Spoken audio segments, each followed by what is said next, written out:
लोकसभा निवडणुका झालेल्या आहेत. आता सर्वांनाच वेध लागलेत ते विधानसभा निवडणुकीसंदर्भातले. भास्कर जाधव यांचे चिरंजीव सध्या आपल्यासोबत आहेत, विक्रांत जाधव सर.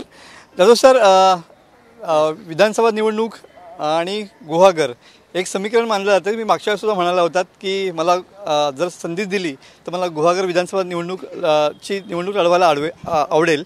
काय वाटतंय? नाही, मी असं म्हटलं होतं की आदरणीय पक्षप्रमुख उद्धवसाहेब ठाकरे यांनी जर का माझ्यावरती विश्वास दाखवला तर मी नक्कीच ही निवडणूक लढवीन आणि ती मी जिंकीनसुद्धा. कारण मी त्या डायरेक्ट आमदारकीची निवडणूक लढवायची इच्छा व्यक्त करतो अशातला काय भाग नाही आहे. तर 2014 सालापासून मी या गुहागर विधानसभा मतदारसंघामध्ये दिवस रात्र असेल, ऊन वारा असेल, पाऊस असेल, मी या लोकांसाठी, इथल्या जनतेसाठी सातत्याने मी त्या ठिकाणी काम हे केलेलं आहे.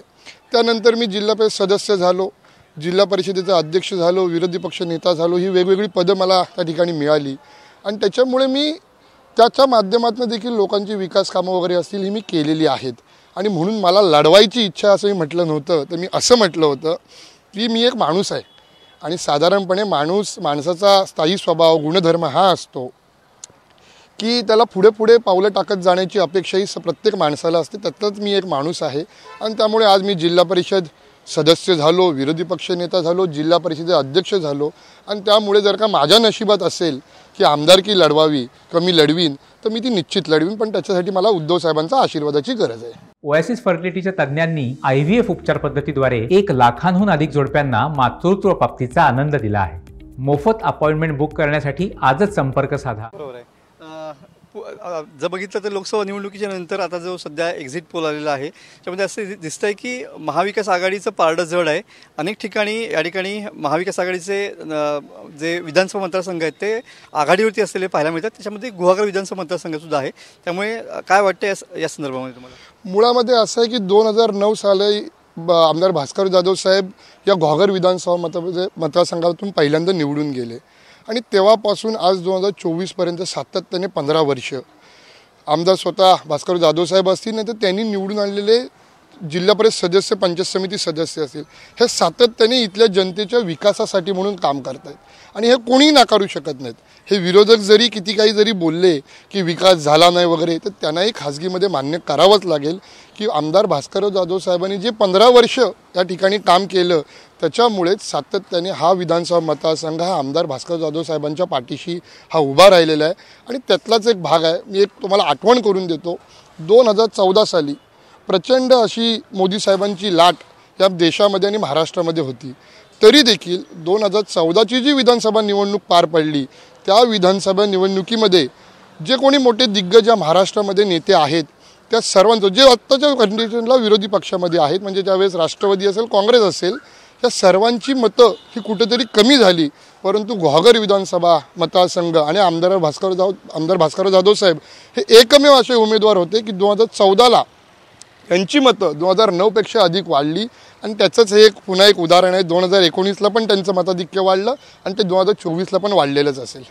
तुम्ही समजा उमेदवार असाल तर हे मताधिक्य आणखीन वाढेल? मी उमेदवार असीन तर मताधिक्य वाढेल की नाही वाढेल त्याच्यावर आत्ता आपण बोलू शकत नाही. परंतु मताधिक्य कमी होणार नाही एवढं मी तुम्हाला आजच सांगतो. पण मी मगाशीच म्हटलं की मी या लोकांसाठी काम केलेलं आहे. मी दिवस आता यांच्यात झटलेलो आहे. आता गेल्या वेळेस पावसाळ्यामध्ये एक मोठ्या प्रमाणामध्ये अतिवृष्टी झाली आणि त्यावेळेस आमदार भास्कर जाधव साहेब हे विधानसभेच्या अधिवेशनमध्ये होते.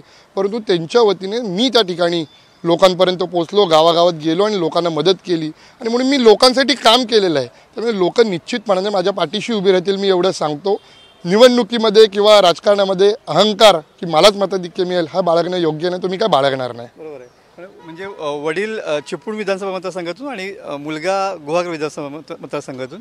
मुळामध्ये असं आहे की आम्हाला काही 2-2 आमदारक्या पाहिजेत म्हणून हे का अट्टहास चालला आहे का? तर नाही.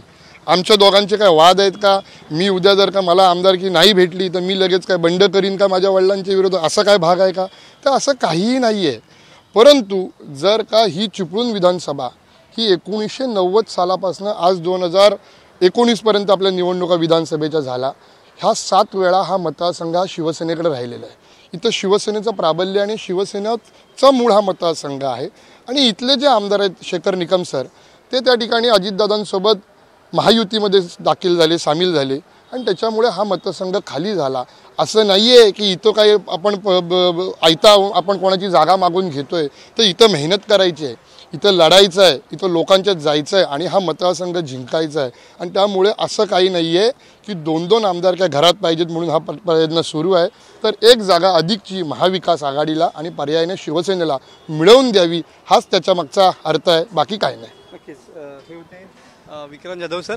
कॅमेरामन समित गजनेसह मी मनोज डेले, TV9 मराठी, रत्नागिरी.